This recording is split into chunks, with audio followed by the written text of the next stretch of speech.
stretch. Mm-hmm. Things kind of went rough for you guys as a team. What was your view of what you were doing during that stretch, and what was his message to you? In the first half, Mm-hmm. I think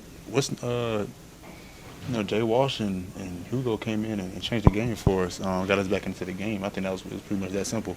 All you can do is control, and when you get out there, do your best to impact the game. And I think Jay Walsh and Hugo was doing the best at that. They got us back in that game with all the energy plays and stuff like that. So it's really that simple to me.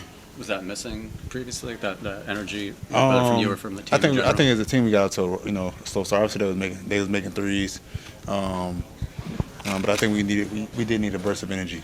Somebody that can come in there and just rough up the game a little bit more. And so I think they gave us the best chance to do that. I feel like there were a lot of compounding, like turnovers at the end. A errant pass, a take foul. Like, when you get in that spot, how hard is it to snap out of the mentality of everything is going wrong and sort of switch back to momentum?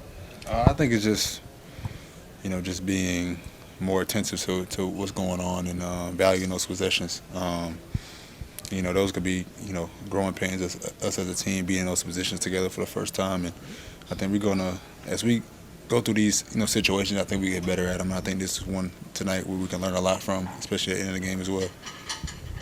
10 games into the season, where do you feel like you guys are at compared to kind of where you want to be? Not even the record speaking, but more just the way you guys have been playing. I think for the most part tonight, I think we played pretty well. I think obviously them making all those threes didn't help our case at all, but I think for the most part we can live with them making all those threes, and as long as we playing the brand of basketball we want to play, I think we all can live with it. And so it just got to be a consistent thing each and every night where we're coming in and playing that type of way for 48 minutes.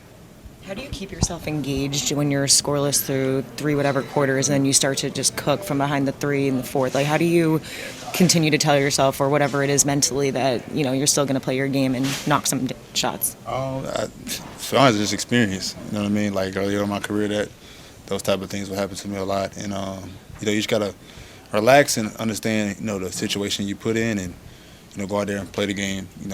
How you know how to play and be confident in those situations. And as long as you're confident in situations, I think whether the shots go in or not, you can always live with those results. And knowing that you went out there and put your best foot forward with the talent you did have.